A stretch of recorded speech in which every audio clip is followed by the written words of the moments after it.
in the Are beautiful we live? Minnesota wilderness. Now it is live. Yeah, live from the good land. I hiked 3.8 miles out into the woods here. There's still internet though, Good for us. So Dude, you're looking good, day man. I like two, your setup. day two of what do we call this? 2 days. The once a, the once a day video. I just don't want to say vlog. That's such a stupid word. So what's going on? What's the good word in Cali?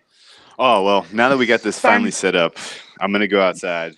All right, I'll cover for So your ass here. do you know what you're going to talk about today? Do we have our two topics? Yeah, I believe you guys signed a player today, didn't you? Out in LA. Sure did. Yeah, Why? I so can't tell you. no, I mean it was what it was. He would have made it once they tagged him, I guess. You're just kind of moving the money around, but definitely, like everybody said, a few different tweets said this as far as resetting the market. I get not wanting to wait for the Bell deal first to set such a high bar. If in fact the Steelers decide to pay him, I guess what he's worth. You look at a big point that people are trying to make as far as why would you pay a running back this much? Running back shouldn't make this much. It's tough because they have the shortest lifespan of any position in the NFL. It's like 2.5 years on average. But these guys, both Bell and Gurley, they're receivers. They're receivers also. They were the number one and number two. Bell was number one over the past like 2 seasons as far as how many snaps they lined up in any sort of receiver role. So I can see paying him a little more. It looks like they still will have room for the Aaron Donald restructuring / extension / deal, whatever you want to call it. But that's not done. That's not the priority right now, apparently. And he's not happy about it. And he's going to go into camp unhappy about it. And we might see, like Whale alluded to yesterday, it might be a good day to bet on the Raiders week one, which is mind-numbing to me. But Raiders got a good offense. If you don't have Donald on the line, I can still see doing that. It's a totally different defense without him on the line, and the Raiders getting everybody back healthy might be nice. So, what were you going to talk about, Mr. Whale?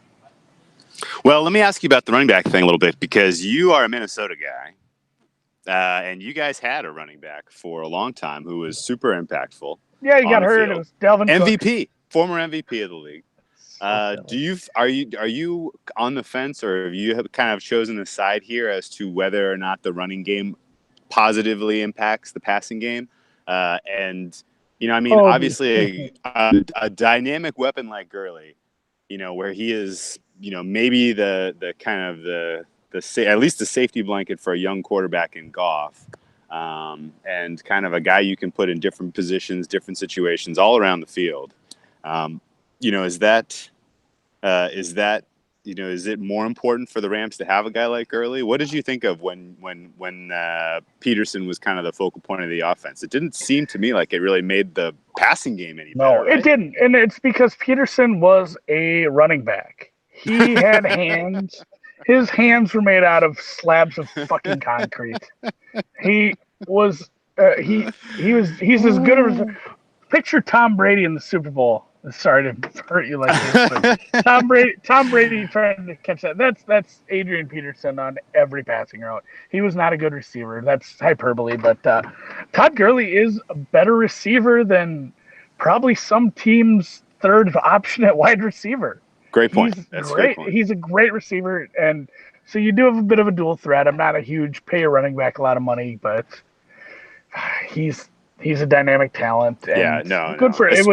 He was set to make 2.3 mil this year. He's going to make about 11 instead. So good for him. Pretty amazing, especially given he was just another guy 2 years ago under Jeff Fisher.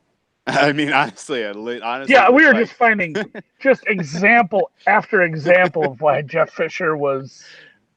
I mean, and we're not going to say Jeff Fisher sucked his entire career. It's just the game sometimes passes people by, I guess, and yes, that's what happened to young Jeff. Dynamic playmaker like Todd Gurley, and he was taking him off the field on third downs. Unbelievable. Yeah. No. Okay. Yeah, I think your take on that's pretty strong. And other than this contract and the Cooks contract, like fundamentally kind of fucking with Aaron Donald and, how, not putting him on more of a priority to get him locked into a more reasonable deal. He gambled on himself last year, effectively kind of holding out, going, missed the first game of the season. He gambled on himself to earn a bigger contract, and lo and behold, he won Player of the Defensive POY. And still they're not coming up with the cash for it. So I really I really don't understand the strategery and the part of why you would play these kind of games with Aaron Donald. And like you mentioned, I'm more bullish than ever on Raiders Week 1. Especially if there's somewhat of a divide in the locker room, if it's a little contentious in the locker room, especially. And just it'll be a couple of great things to watch for, talk about the next few weeks and next month, even into the season, as far as what happens with Bell's contract and what happens with Donald, if he does hold out, if he does sit out. So yeah, Le'Veon Bell's tweets were freaking awesome. Right away, immediately. Right away. So. Yeah, immediately got on the horn and said, "That's what I've been talking about, baby." Yeah. And since we've been talking about so many other sports over the off season here, people haven't gotten your hot takes on the Patriots. I mean, your favorite team to talk about. Oh man, hear Wales talk about the Patriots too much. Well, it's that time of year. It was a sad end to last season. The Patriots gave up, I think, something like 80 points in the Super Bowl. I lost track at some point. That's an approximation. Their defense had absolutely no answer for anything that the Eagles wanted to do offensively. And I've cringed and been sick to my stomach multiple times this off season as personnel from the Eagles have kind of gotten on the horn and made it obvious, hey, we weren't really scared of anyone on the Patriots defensively. We just beat the Vikings. They have a bunch of playmakers. Patriots, you guys got nobody. So the Patriots addressed it in the offseason by doing exactly squat. And even beyond that, they've had relative continuity in the defensive coaches room going back now. I think the last defensive coordinator before Patricia was Dean Pease. They lost him after the 2009 season. His contract wasn't renewed. I think that was a mutual parting of ways.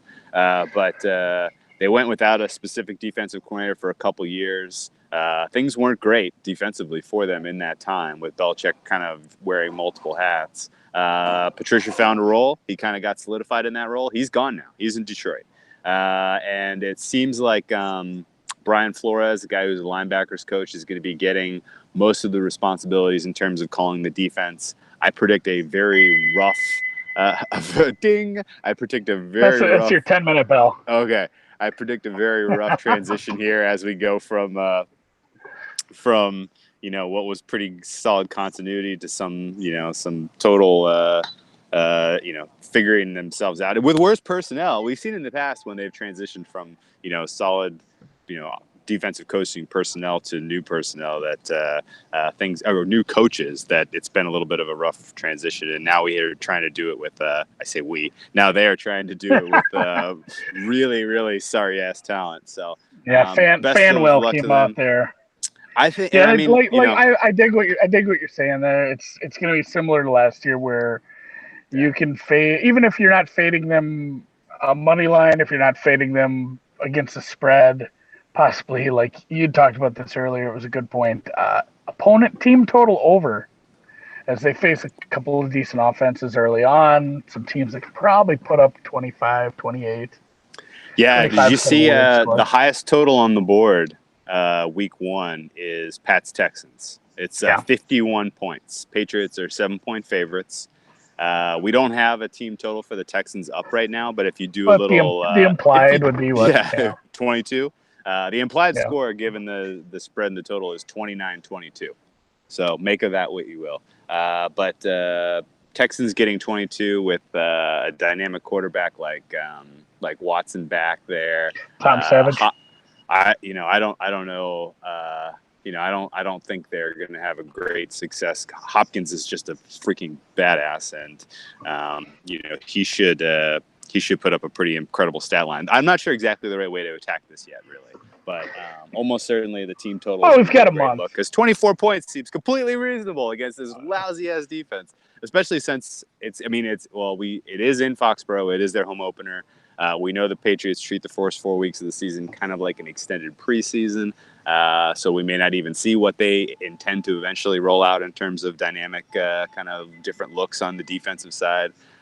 They may be trying some stuff out. Anyway, I think they get burned alive by the Texans in the points total. I mean, what did we see? Week 3 last year, Texans went to Foxborough and scored like 33, I think. My defensive prediction for the Patriots will do it by just trying to keep Brady on the field as long as possible. And that's all.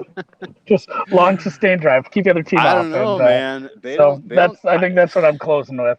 Okay. Well, I mean, they're certainly not going to be throwing the long ball without Brandon Cooks anymore. We were having this funny conversation earlier. Like, who the hell is the Patriots' deep threat? They're going to have Gronk and Chris Hogan on the field, and week 1, who's even going to be the second wide receiver? Because Julian Edelman's got 4 week suspension he's going to be dealing with. They don't have Dion Lewis to lean on anymore. He's in Tennessee now, it's going to be a very I predict a little bit of pain and suffering for Patriots fans starting out the season, and hopefully Brady makes it through healthy 4 weeks, and then they kind of kick it into high gear come October. But perfect. Yeah, that's what I got for you today on two-a-days. Anything else you're looking forward to as we go on through the rest of this week? Just camps are starting up. It'll be a lot more news going forward here. We're blessed with a big contract today to kind of talk about, and obviously you could talk about the Patriots until the cows come home every day. So we'll just have. I'll talk about a topic. I'll talk about something that's in the news. You talk about the Patriots every day. Okay. It'll be so perfect. Yeah, let's wrap it up for the day.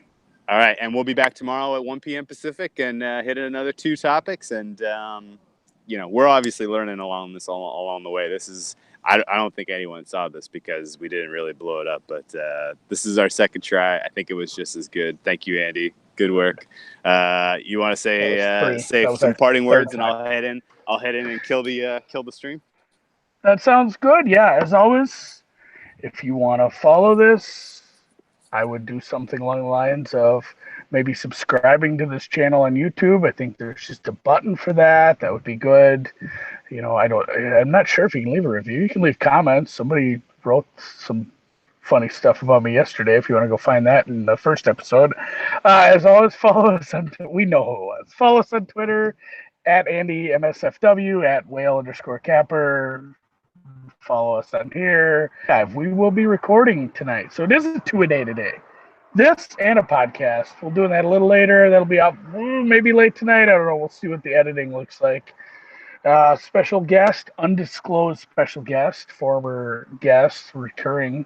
So he'll be talking. Oh, I gave away a he already. But yeah, we'll be talking a little NFL, which will be nice because it's been lovely talking golf, tennis, basketball, baseball, hot dog eating, and everything. But back to our roots. It's been about a year getting back to the NFL. So with that, check you tomorrow. Butterfly.